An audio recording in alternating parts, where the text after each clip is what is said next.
ঝাড়গ্রামে দেখা যাচ্ছে যে ঘুষ নিতে গিয়ে একজন পুলিশ কর্মী তিনি গ্রেফতার হয়েছেন নতুন সরকার প্রতিষ্ঠা হওয়ার পরেই।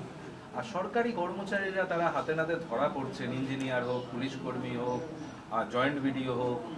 দেখুন, আমাদের এই সরকার আসার পর থেকে আমরা ভোটের আগেও বলেছিলাম, আমাদের মুখ্যমন্ত্রী দায়িত্ব নেওয়ার পরেও বলেছেন যে উনি করাপশানকে, আমাদের সরকার, এই সরকার করাপশানকে কোনো মতেই কোনোভাবে কোনো জায়গা দেবে না।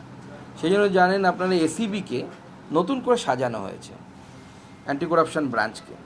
তো স্বাভাবিকভাবে সেখানে অফিসাররা অত্যন্ত সফলতার সাথে কাজ করছেন এবং আমরা চাইছি এই যে আমাদের সিস্টেমের মধ্যে বিগত বেশ কয়েক বছর ধরে, 15 বছর বা তার থেকে বেশি সময় আমি বলবো, corruption has become a integral part of the system.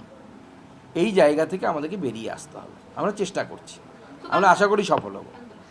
প্রার্থী চয়নের পর এবার এনসিপিআই যে 20 জন সাংসদ রয়েছে তাদেরকে নোটিশ ধরালো স্পিকার এবং লোকসভা স্পিকার 7 দিনের মধ্যে জবাব তলব করা হয়েছে এবং সাংসদ পদ খারিজের জন্য অভিষেক বন্দ্যোপাধ্যায় সুপ্রিম কোর্টে গিয়েছেন। অভিষেক বন্দ্যোপাধ্যায় সুপ্রিম কোর্টে গেছেন এবং স্বাভাবিকভাবে স্পিকারের কাছেও মনে হয় কোনো কাগজ, মানে কোনো প্রশ্ন গেছে। তো স্পিকার লোকসভার যে প্রসিডিংস বা তার যে নিয়ম, সেই নিয়ম অনুসারে মাননীয় স্পিকার তার কর্তব্য পালন করছেন। এই বিষয়ে আমাদের কিছু বলার নেই।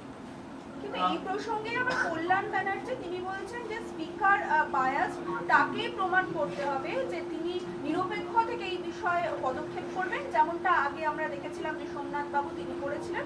এই ক্ষেত্রে তাকে প্রমাণ করতে হবে। কল্যাণবাবু ভুলে যাচ্ছেন যে উনি উকিল, জাজ নয়।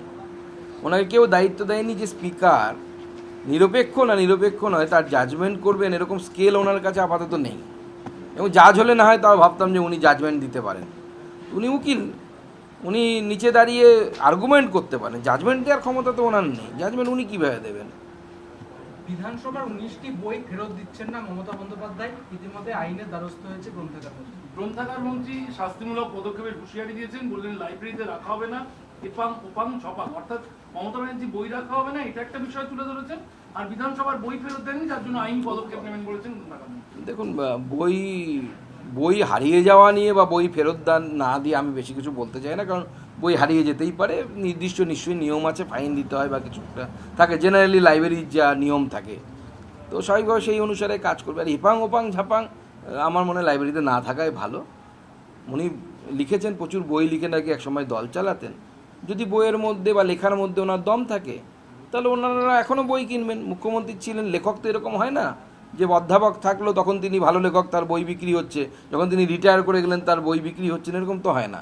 বরঞ্চ বাড়ে, আমরা দেখেছি রিটায়ার করার পর আরও বই বিক্রি বেড়ে যায়, কারণ শানিত হয় বুদ্ধি তত বেশি।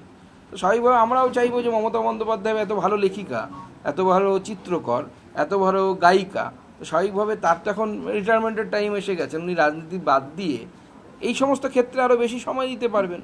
তো তার তো বই বিক্রি বাড়বে, বাজারে বিক্রি হবে, কলেজ স্ট্রিটে দেখবেন প্রত্যেকটি দোকানে দোকানে এপাং ওপাং ঝোপাংয়ের বই পাওয়া যাবে। তো লাইব্রেরিতে থাকলো না থাকলো তাতে ওনারও খুব একটা হেরফের হবে বলে আমার মনে হয়।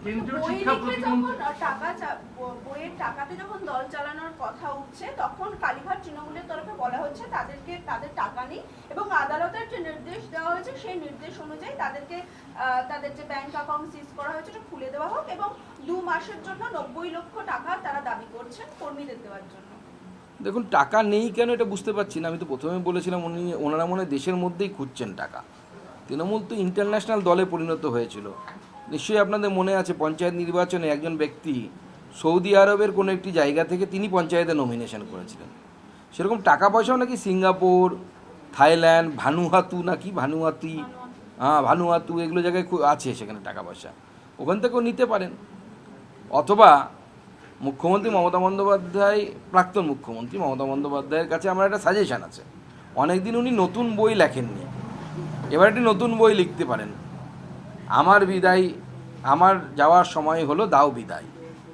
অর্থাৎ পশ্চিমবঙ্গে তৃণমূল কংগ্রেসের হারের কারণ কি, এই নিয়ে তিনি দিব্যি একটি বই লিখে ফেলতে পারেন। আমার যাওয়ার সময় হলো, দাও বিদায়।